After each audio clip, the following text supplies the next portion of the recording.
Valmiki, bird of charming song, who mounts on Posi's sublimous prey, and sweetly sings with accent clear and strong, Rama, ay Rama, in his deathless lay. Where breathes a man can listen to the strain that flows in music from Valmiki's tongue, nor feel his feet the path of bliss attained when Rama's glory by the saint is sung. The stream Ramayana leaves its sacred fount, the whole wide world from sin and stain to free. The prince of hermits is the parent mount, the lordly Rama is the darling sea. Glory to him whose fame is ever bright, glory to him, Pracheta's holy son, whose pure lips quaff ever new delight, the nectar sea of deeds by Rama done. Hail, arch ascetic, pious, good and kind, hail Saint Valmiki, lord of every law, hail holy hermit, calm and pure of mind, hail first of bards, Valmiki, hail once more. Canto 1. Narad. Oh, to sainted Narad, prince of those whose lore in words of wisdom flows, whose constant care and chief delight were scripture and ascetic rite, the good Valmiki first and best of hermit saints these words addressed. In all this world, I pray thee, who is virtuous, heroic, true, from his vows of grateful mind to every creature good and kind, bounteous and holy, just and wise, alone most fair to all men's eyes, devoid of envy, firm and sage, whose tranquil soul never yields to rage, whom when his warrior wrath is high, do gods embattle fear and fly, whose noble might and gentle skill the triple word can guard from ill, who is the best of princes, he who loves his people good to see, the store of bliss, the living mind, where brightest joys and virtues shine, Queen Fortune's best and dearest friend, whose steps her choicest gifts attend, who may with sun and moon compare, with Indra, Vishnu, fire and air. Grand Saint Divine, the boon I ask, for thee I ween an easy task, to whom the power is given to know, if such a man breathe here below. Then Narad, clear before whose eye the present, past and future lie, made ready answer hermit, where are graces found so high and rare. Yet listen, and my tongue shall tell, in whom alone these virtues dwell. From old Ikshwaku's line he came, known to the world by Rama's name, with soul subdued, a chief of might, in scripture versed in glory bright. His steps in virtue's paths are bent, obedient, pure and eloquent. In each emprise he wins success, undying force his power confess. Tall and broad-shouldered, strong of limb, fortune has set her mark on him. Graced with a conch shell's triple line, his thread displays the auspicious sign. High destiny is clear impressed on massive jaw and ample chest. His mighty shafts he truly aims, and foemen in the battle tames. Deep in the muscle scarcely shown, embedded lies his collarbone. His lordly steps are firm and free, his strong arms reach below his knee. All fairest graces joined to deck, his head, his brow, his stately neck, and limbs in fair proportion set, the manliest form ever fashioned yet. Graced with each high imperial mark, his skin is soft and lustrous dark. Large are his eyes that sweetly shine, with majesty almost divine. His plighted word he never forgets, on erring sense a watch he sets. By nature wise, his teacher's skill has trained him to subdue his will. Good, resolute and pure and strong, he guards mankind from scathe and wrong, and lends his aid, and never in vain, the cause of justice to maintain. Well as he studied over and over the Vedas and their kindred lore, well skilled is he the bow to draw, well trained in arts and versed in law, high-souled and meet for happy fate, most tender and compassionate, the noblest of all lordly givers, whom good men follow as the rivers. Follow the king of floods, the sea, so liberal, so just is he. The joy of Queen Kausalya's heart, in every virtue he has part, firm as Himalaya's snowy steep, unfathomed like the mighty deep, the peer of Vishnu's power and might, and lovely as the lord of night, patient as earth but roused to ire, fierce as the world-destroying fire, in bounty like the lord of gold, and justice self is a human mold. With him is best and eldest son, by all his princely virtues won. King Dasaratha willed to share his kingdom as the regent heir. But when Kaikeyi, youngest queen, with eyes of envious hate had seen the solemn pomp and regal state prepared the prince to consecrate, she bade the hapless king bestow 2 gifts he promised long ago, that Rama to the woods should flee, and that her child the hare should be. By chains of duty firmly tied, the wretched king perforce complied. Rama to please Kaikeyi went, obedient forth to banishment. Then Lakshman's truth was nobly shown, then were his love and courage known. When for his brother's sake he dared all perils and his exile shared, and Sita, Rama's darling wife, loved even as he loved his life, whom happy marks combined to bless, a miracle of loveliness. Of Janak's royal lineage sprung, most excellent of women clung to her dear lord like Rohini, rejoicing with the moon to be. The king and people sad of mood, the hero's car a while pursued. But when Prince Rama lighted down at Saruvera's pleasant town, where Ganga's holy waters flow, he bade his driver turn and go. Guha Nishada's king he met, and on the farther bank was set. Then on from wood to wood they strayed, over many a stream through constant shade, as Bharadwaja bade them till they came to Chitrakota's hill. And Rama there with Lakshman's aid a pleasant little cottage made, and spent his days with Sita dressed in coat of bark and deerskin vest. And Chitrakuta grew to be as bright with those illustrious three, and Meru's sacred peaks that shine with glory when the gods recline. Beneath them, Shiva's self between, the lord of golden beauty's queen. The aged king for Rama pined, and for the skies the earth resigned. Bharat his son refused to reign, though urged by all that twice-born train. Forth to the woods he fared to meet, his brother fell before his feet, and cried, Thy claim all men allow, O come, our Lord, and who be thou? But Rama nobly chose to be observant of his sire's decree. He placed his sandals in his hand, a pledge that he would rule the land, and bade his brother turn again. Then Bharat, finding prayer was vain, the sandals took and went away, nor in Ayodhya would he stay, but turned to Nandigrama, where he ruled the realm with watchful care, still longing eagerly to learn tidings of Rama's safe return. Then lest the people should repeat their visit to his calm retreat. Away from Chitrakota's hill fared Rama ever onward till beneath the shady trees he stood of Dandaka's primeval wood. Virada giant friend he slew, and then Agatsya's friendship knew. Counseled by him he gained the sword, and bow of Indra heavenly lord, a pair of quivers too that bore of arrows and exhaustless store. While there he dwelt in greenwood shade, the trembling hermit sought his aid, and bade him with his sword and bow destroy the fiends who worked them woe. To come like Indra strong and brave, a guardian god to help and save. And Rama's falchion left its trace, deep cut in Sopanaka's face. A hideous giantess who came, burning for him with lawless flame. Their sisters' cries the giants heard, and vengeance in each bosom stirred. The monster of the triple head, and Dushan to the countess sped. But they and myriad friends beside, beneath the might of Rama died, when Ravan dreaded warrior knew the slaughter of his giant crew. Ravan, the king whose name of fear, earth, hell and heaven all shook to hear. He bade the friend Maricha aid, the vengeful plot his fury laid. In vain the wise Maricha tried to turn him from his course aside. Not Ravan's self, he said, might hope with Rama and his strength to cope. Impelled by fate and blind with rage, he came to Rama's hermitage. There by Maricha's magic art, he wiled the princely youths apart. The vultures flew and bore away the wife of Rama as his prey. The son of Raghu came and found Jatayu slain upon the ground. He rushed within his leafy cot. He sought his wife but found her not. Then the hero's senses failed. In mad despair he wept and wailed. Upon the pile that bird he laid, and still in quest of Sita strayed. A hideous giant then he saw, Kabanda named, a shape of awe. The monstrous friend he smote and slew, and then in flame the body threw. When straight from out of the funeral flame, in lovely form Kabanda came, and bade him seek in his distress a wise and holy hermitess. By counsel of this saintly dame, to Pampa's pleasant flood he came, and there the steadfast friendship won of Hanuman the wind god's son. Counseled by him he told his grief to great Sugriva honor chief.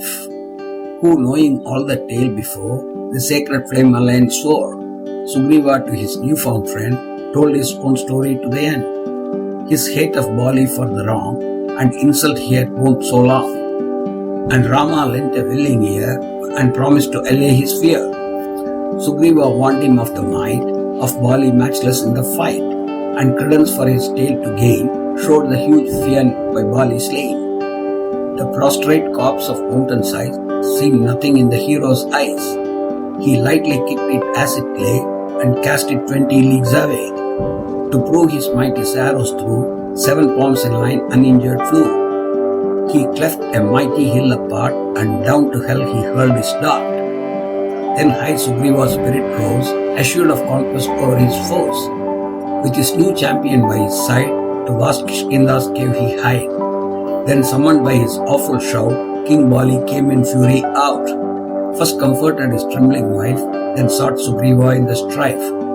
One shot from Rama's deadly bow, the monarch in the dust laid low. Then Rama bade Sugriva reign in place of royal Bali's slain. Then speedy in voice hurried forth, eastward and westward, south and north, commanded by the grateful king, tidings of Rama's spouse to bring. Then by Sampati's counsel led, brave Hanuman, who mocked at dread, sprang at one wild tremendous leap, 200 leagues across the deep. To Lanka's town he urged his way, where Ravan held his royal sway. There, pensive beneath Soka boughs, he found poor Sita Rama's spouse. He gave the hapless girl a ring, a token from her lord and king. A pledge from her fair hand he bore, then battered down the garden floor. 5 captains of the host we slew, 7 sons of counsellors overthrew. Crushed youthful Aksha on the field, then to his captors chose to yield. Soon from their bonds his limbs were free, but honoring the high decree, which Brahma had pronounced of yore, he calmly all their insults bore. The town he burnt with hostile flame, and spoke again with Rama's name. Then swiftly back to Rama flew, with the tidings of the interview. Then with Sugriva for his aid, came Rama to the ocean side. He smote the sea with shafts as bright as sunbeams in their summer height, and quick appeared the river's king, obedient to the summoning. A bridge was thrown by Nala over the narrow sea from shore to shore. They crossed to Lanka's golden town, where Rama's hand smote Ravan down. Vibhishan there was left to reign over his brother's wide domain. To meet her husband Sita came, but Rama stung with iron shame. With bitter words his wife addressed before the crowd that round her pressed. But Sita, touched with noble ire, gave her fair body to the fire. Then straight the god of wind appeared, and words from heaven her honor cleared. And Rama clasped his wife again, uninjured, pure from spot and stain, obedient to the Lord of fire and the high mandate of his sire. Led by the Lord who rules the sky, the gods and heavenly saints drew nigh, and honored him with worthy meed, rejoicing in each glorious deed. His task achieved, his foe removed, he triumphed by the gods approved. By grace of heaven he raised to life a chieftain slain in mortal strife. Then in the magic chariot through the clouds to Nandigrama flew. Met by his faithful brothers there, he loosed his votive coil of hair. Thence for Ayodhya's town he gained, and over his father's kingdom reigned. Disease or famine never oppressed, his happy people richly blessed, with all the joys of ample wealth, of sweet content and perfect health. No widow mourned her well-loved maid, no sire his son's untimely fate. They feared not storm or robber's hand, no fire or flood laid waste the land. The golden age had come again to bless the days of Rama's reign. From him the great and glorious king shall many a princely Sion spring, and he shall rule beloved by men 10,000 years and 110. And when his life on earth is past, to Brahma's world shall go at last. Whoever this noble poem reads, that tells the tale of Rama's deeds, good as the scriptures he shall be, from every sin and blemish free. Whoever reads this saving strain, with all his kin, the heavens shall gain.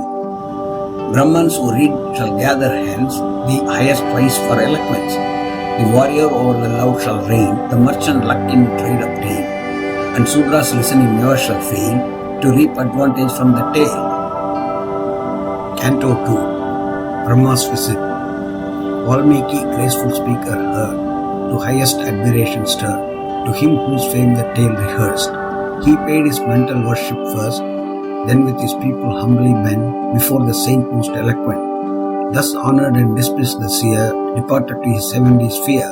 Then from his cot Valmiki hied to Tamasa's sequestered side, not far remote from Ganga's tide. He stood and saw the ripples roll, pellucids over the pebbly shore. To Bharadwaja by his side, he turned in ecstasy and cried, "See, people dear, this lovely sight, the smooth floor, shallow, pure and bright, with not a speck or shade to mar, and clear as good men's bosoms are. Here on the brink thy picture lay, and bring my zone of birth, I pray. Here will I bathe, the rill has not, to lay the limbs a fairer spot. Do quickly as I bid, nor waste the precious time, away and haste." Obedient to his master's best, quick from the cot he brought the vest. The hermit took it from his hand, and tightened round his waist the band. Then duly dipped and bathed him there, and muttered low his secret prayer. To spirits and to gods he made libation on the stream and strayed, viewing the forest deep and wide, that spread its shade on every side. Close by the bank he saw a pair of curlews sporting fearless there, but suddenly with evil mind an outcast fowler stole behind, and with an aim too sure and true, the male bird near the hermit slew. The wretched hen in wild despair, with fluttering pinions beat the air, and shrieked a long and bitter cry, when low on earth she saw him lie, her loved companion quivering dead, his dear wings with his life-blood breath. And for her golden crested mate, she mourned and was disconsolate. The hermit saw the slaughtered bird, and all his heart with ruth was stirred. The fowler's impious deeds distressed his gentle sympathetic breast, and while the curlew's sad cries rang, within his ears the hermit sang, "No fame be thine for endless time, because base outcast of thy crime, whose cruel hand was fain to slay one of this gentle pair at play." Even as he spoke his bosom wrought, and laboured with the wondering thought, what was the speech his ready tongue had uttered when his heart was wrung? He pondered long upon the speech, recalled the words and measured each, and thus exclaimed the saintly guide to Bharadwaja by his side, with equal lines of even feet, with rhythm and time and tone complete. The measured form of words I spoke, in shock of grief be termed a slok, and Bharadwaja nothing slow, his faithful love and zeal to show, answered these words of wisdom be, "Thy name, my lord, as pleases thee." As rules prescribed, the hermit took some lustral water from the brook, but still on this his constant thought kept brooding as his home he sought. While Bharadwaja paced behind, a people sage of lowly mind, and in his hand a pitcher bore, with pure fresh water brimming o'er. Soon as they reached their calm retreat, the holy hermit took his seat, his mind from worldly cares recalled, and mused in deepest thought enthralled. Then glorious Brahma, Lord Most High, creator of the earth and sky, the four-faced God to meet the sage, came to Valmiki's hermitage. Soon as the mighty God he saw, up sprang the saint in wondering awe. Mute with clasped hands, his head he bent, and stood before him reverent. His honoured guest he greeted well, who bade him of his welfare tell. Gave water for his blessed feet, brought offerings and prepared a seat. In honoured place the God Most High sat down and bade the saint sit nigh. There sat before Valmiki's eyes the Father of the earth and skies. But still the hermit's thoughts were bent on one thing only, all intent, on that poor Kallu's mournful fate, lamenting for her slaughtered mate. And still his lips in absent mood the verse that told his grief renewed. Oh, to the fowler's impious hand that did the deed that folly planned, that could to needless death devote the curlew of the tuneful throat. The heavenly Father smiled in glee and said, "O best of hermits, see, a verse unconscious thou hast made, no longer be the task delayed. Seek not to trace with labour vain the unpremeditated strain. The tuneful lines thy lips rehearsed, spontaneous from thy bosom burst. Then come, O best of seers, relate the life of Rama good and great. The tale that saintly Narad told in all its glorious length unfold. Of all the deeds his arm has done, upon his earth omit not one. And thus the noble life record of that wise, brave and virtuous Lord. His every act today displayed, his secret life to none betrayed. How Lakshman, how the giants fought, with high emprise and hidden thought. And all that Janak's child befell, where all could see, where none could tell. The whole of this shall truly be made known, O best of saints, to thee. In all thy poem, through my grace, no word of falsehood shall have place. Begin the story and rehearse the tale divine in charming verse. As long as in this firm set land the stream shall flow, the mountains stand, so long throughout the world be sure, the great Ramayana shall endure. While the Ramayan's ancient strain shall glorious in the earth remain, to higher spheres shalt thou arise, and dwell with me above the skies. He spoke and vanished into air, and left Valmiki wondering there. The pupils of the holy man, moved by their love of him, began to chant that verse, and even more, they marveled as they sang it o'er. Behold the four-lined balanced rhyme, repeated over many a time, in words that from the hermit wrote, in shock of grief becomes a slope. This measure now Valmiki chose, wherein his story to compose, in hundreds of such verses, sweet with equal lines and even feet. In the saintly poet, lofty soul, the glorious deeds of Rama told. End of invocation and cantos 1 and 2 of Book 1.